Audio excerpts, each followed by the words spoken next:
Bem-vindo! O seu resumo você encontra aqui. Agora vamos para o recap.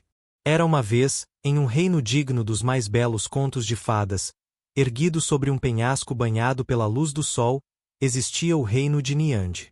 Seus habitantes serviam fielmente à deusa da benevolência, Verdelia, vivendo sob sua proteção e graça divina. Por um longo período, a paz reinou absoluta, até que a Grande Guerra irrompeu. Após anos de batalhas e sofrimento, o conflito chegou ao fim com a vitória de Niande, permitindo que o reino alcançasse um dos momentos mais prósperos de sua história, sustentado pela harmonia recém-restaurada. Entretanto, 100 anos atrás, essa tranquilidade foi novamente destruída. Uma nova guerra assolou o reino, provocada por nobres malignos que traíram Niande ao se aliarem ao reino de Oshiton. Pouco a pouco, o conflito transformou Niande em uma terra de ruínas, marcada pela dor, pela destruição e pela perda. Após um longo e árduo período de batalhas, a Grande Guerra finalmente chegou ao fim, mais uma vez com a vitória de Niande.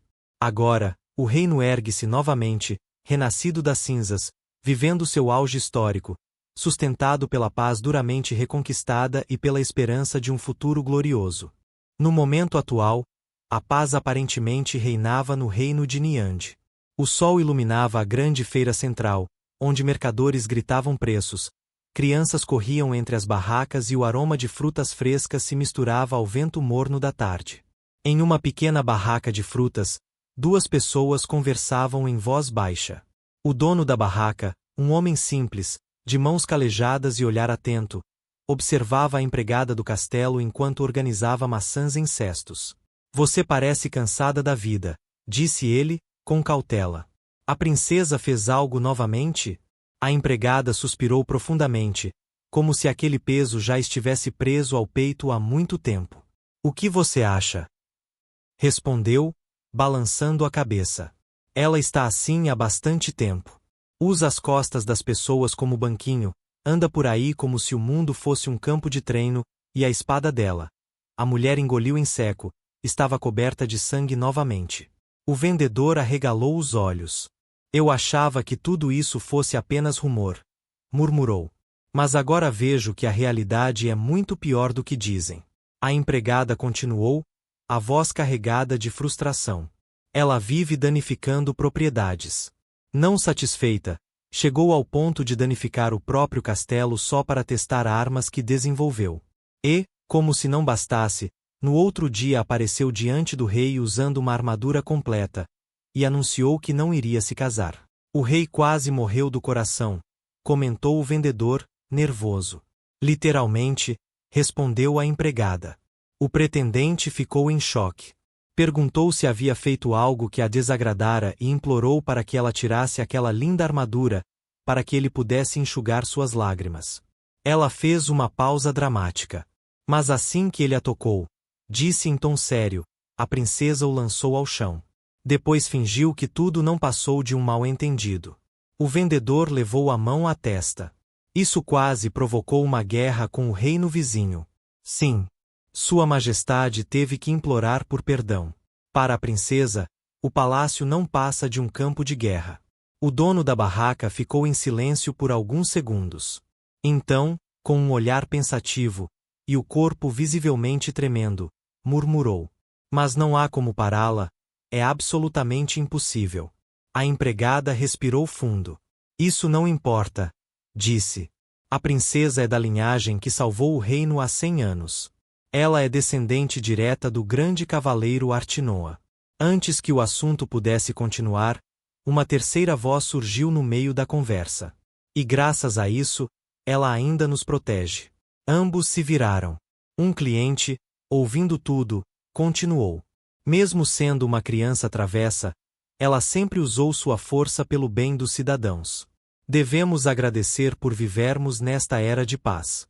Um murmúrio se espalhou pela feira. Já imaginou se ela fosse nossa inimiga? Alguém comentou, nervosamente. Não teríamos a menor chance. Ha ha ha. A empregada quase chorava. Como alguém tão jovem conseguiu criar um medo tão profundo em todo o reino? Sussurrou. Ela age como se fosse a única pessoa no mundo. É teimosa, Está mais para uma tirana do que para uma princesa. E assim, somos levados ao palácio real. Nos corredores majestosos, um subordinado reportava ao rei os prejuízos acumulados. As contas deste mês, referentes aos danos no país vizinho, dizia ele, continuam aumentando dia após dia. O rei apenas assentia, exausto.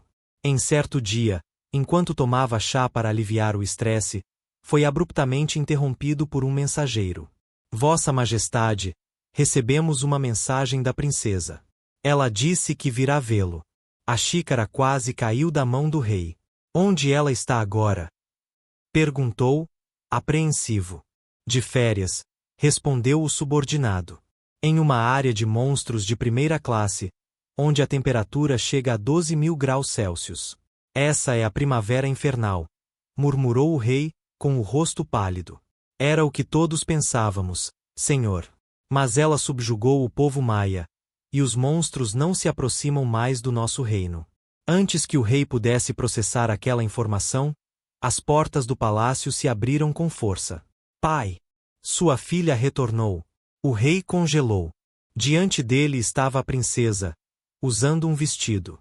Sem armadura. Sem espada. Sem caos imediato. O rei ficou tão chocado que mal conseguia falar, buscando explicações nos rostos de seus subordinados. Por que você está assim? Perguntou a princesa, interrompendo seus pensamentos. Está triste porque eu voltei? O rei suava frio. Não. Só estou surpreso com sua aparência única. Ele quase sofreu um infarto.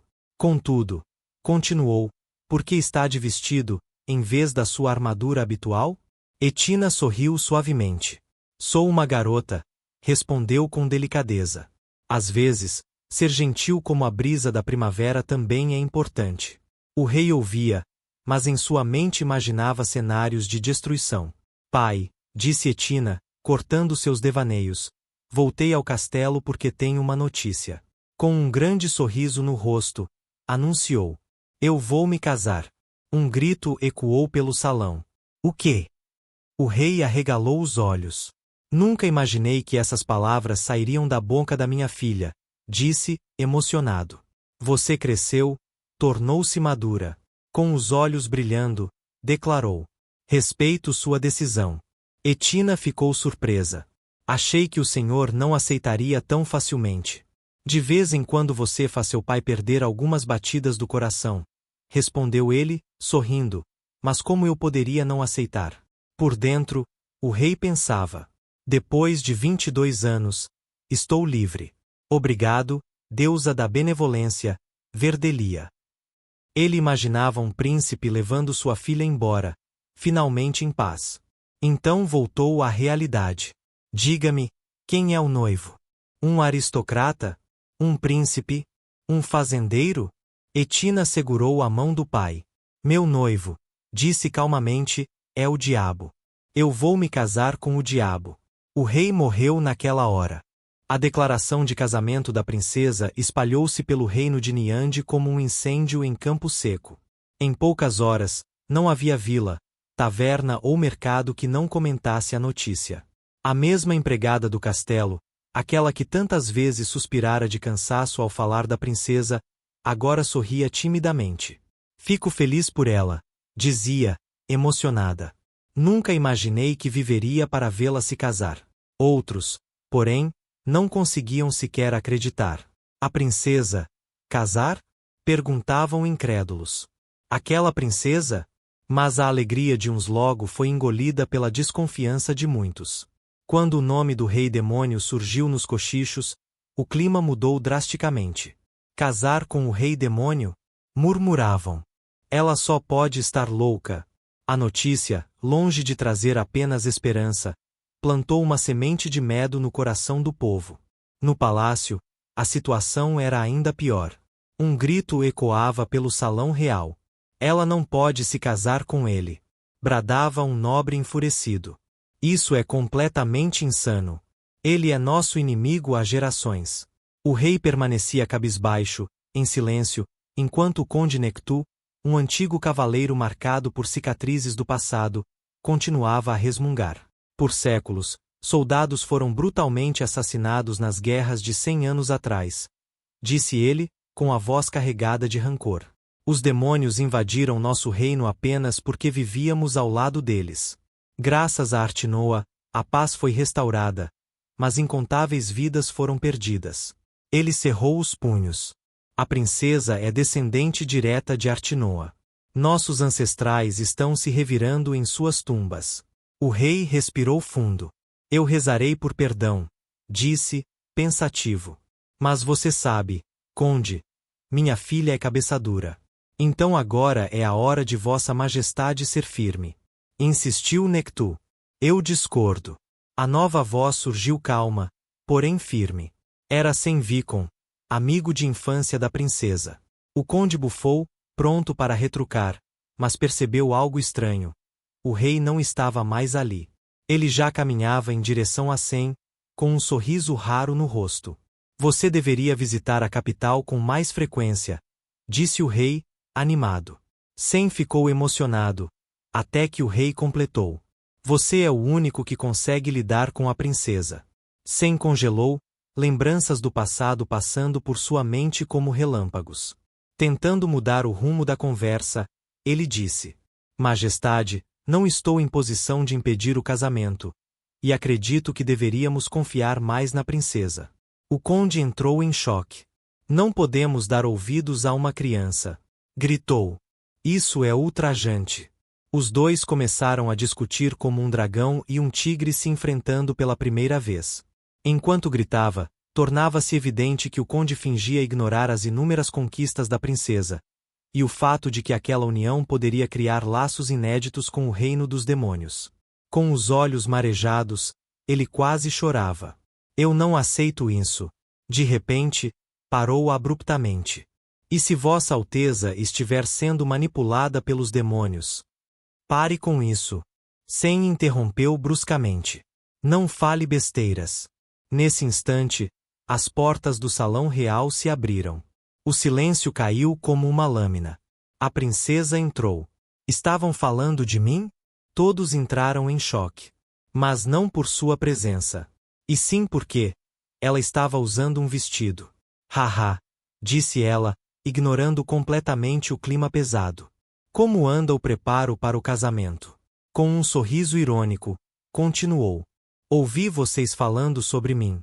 Parecia uma história interessante. Continuem.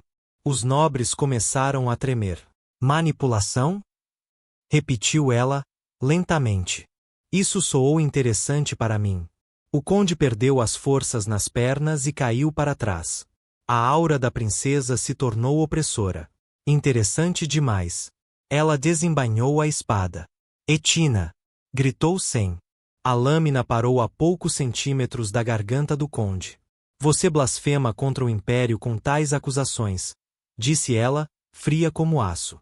O rei, vendo a cena, interveio apressadamente. Filha, todos nós estamos curiosos sobre sua decisão de se casar com o rei demônio. A princesa desviou o olhar, fria. Então, de repente, sorriu. Vocês estão interessados na minha história de amor? O salão permaneceu em silêncio absoluto. Tudo começou, disse ela, quando fui subjugar os demônios no território noroeste, durante as férias de inverno.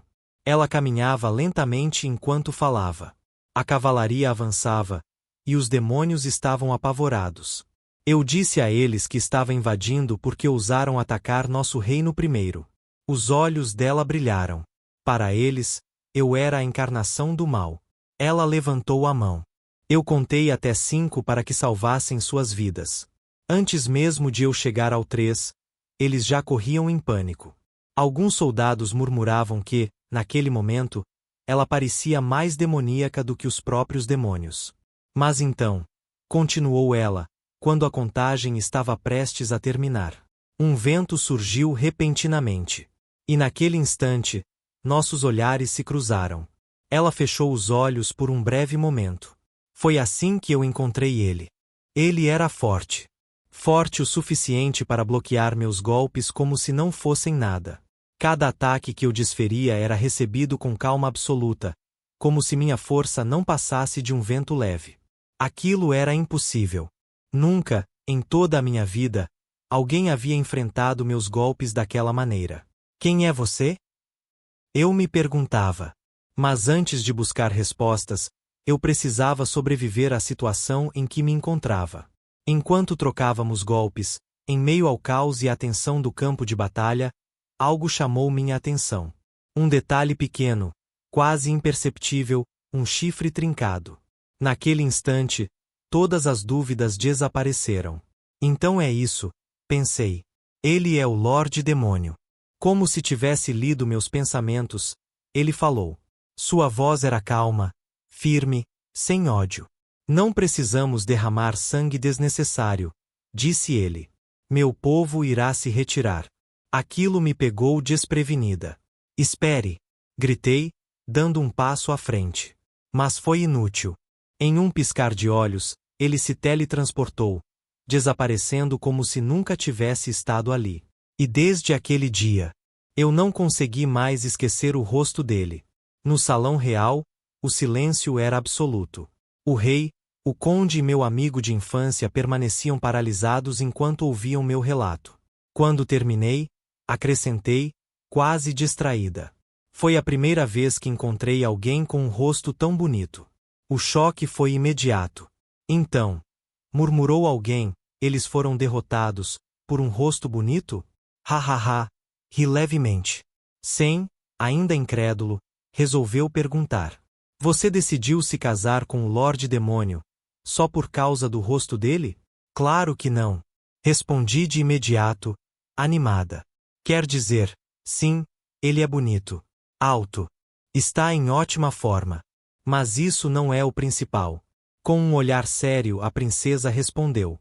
Eu nunca conheci alguém forte o suficiente para lutar de igual para igual comigo. Respirei fundo.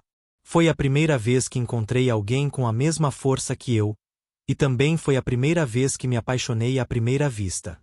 Isso só pode ser o destino. Todos ficaram em silêncio, tentando absorver aquelas palavras. Então completou, com total convicção. É por isso que eu quero que ele se case comigo. Agora. Fomos então levados ao castelo do Lorde Demônio. Lá, a situação era tudo menos favorável. Um dos assistentes do Lorde caminhava de um lado para o outro, nervoso. Eu não sei o que pode acontecer se recusarmos o pedido da princesa humana, dizia ele. Mas o Lorde Demônio permanecia firme. Não tenho intenção de ceder aos desejos dos humanos, respondeu friamente. Não me vejo casando com ela. Com voz firme, ordenou. Escreva a resposta. O assistente engoliu em seco. Pare de falar besteira. De volta ao palácio, o rei observava tudo através dos olhos de um demônio mensageiro, comendo pipoca como se estivesse assistindo a um filme. Ao ouvir a resposta, a princesa fechou o rosto. O rei, notando seu silêncio, falou com cuidado. Sinto muito, minha filha, o pedido foi rejeitado. Não podemos forçá-lo. O mundo é grande, há inúmeras pessoas que você pode conhecer. Para mim, o seu charme é incomparável. Ela respirou fundo. Está tudo bem, pai, disse calmamente. Eu sei que foi repentino. Obrigada por tentar. Ela fez uma pequena reverência. Vou me retirar agora. O rei ficou em choque. Ele tinha certeza de que eu ficaria furiosa, que destruiria metade do castelo. Mas ela simplesmente aceitou. Quando percebi, ele já chorava. Eu não acredito no que acabei de ver. Sem apenas observava em silêncio. Antes de eu sair, ele sussurrou. Princesa, você realmente se apaixonou pela primeira vez na sua vida? Não respondi. Naquela noite, fiquei sozinha, perdida em pensamentos, olhando para o céu estrelado. Até que ouvi uma batida na porta da varanda. Era Sam. Ele parecia preocupado. Vim ver como você está, disse ele. Eu ri. Achou que eu estaria chorando no quarto? Perguntei. Muitos homens choram por mim, mas eu não choro por causa de homens. Sam ficou surpreso, mas concordou com a cabeça. Ainda assim, sua preocupação era visível. Olhei novamente para as estrelas. Eu sei que sou lenta para entender certas coisas. Só porque eu quero algo, não significa que sempre vou conseguir. Meu primeiro amor foi curto, mas não posso ficar choramingando. Preciso seguir em frente. Sen sorriu suavemente. Eu sempre estarei torcendo pela sua felicidade. Nunca se esqueça disso. Obrigada, respondi, sorrindo de volta. A propósito, disse ele, o Conde Nectu ficou doente assim que soube que um mensageiro do diabo viria para cá. Mas, princesa, o que te fez enviar uma homenagem aos demônios? Nada demais, respondeu. Achei que seria uma oportunidade de criar amizade sem ferir o orgulho de ninguém, só porque fui rejeitada. Sen ficou em choque. Ela realmente mudou, pensou. Naquele momento, ele sentiu que não teria arrependimentos nem se morresse ali. Conversamos até o amanhecer. Quando o sol nasceu, várias carruagens deixavam o reino. Soldados comentavam, chocados. Tributos, para os demônios? Um cavaleiro explicou calmamente. A princesa quis encerrar o ciclo de brigas e iniciar uma amizade, mesmo após o pedido de casamento ter sido recusado. De longe, o rei observava as carruagens partirem. Ele sorria. Mesmo com o casamento rejeitado, promover amizade elevará o status do reino. Ele acenou para Sen, feliz. Não foi ideia minha, respondeu Sen. Foi da princesa. O rei ficou chocado. Nesse instante, as portas do palácio se abriram violentamente. Majestade! Gritou um mensageiro. Temos problemas. O tributo, continuou, ofegante. Achamos que a princesa era o tributo. O salão inteiro congelou. O rei quase morreu ali mesmo. Enquanto isso, longe dali, a princesa sorria satisfeita. Eles realmente não me conhecem, murmurou. Com um sorriso confiante, completou. Como o rei demônio ousa me recusar? Erguendo o olhar, declarou. Você vai ver. Vou mudar a ponto de você não conseguir viver sem mim.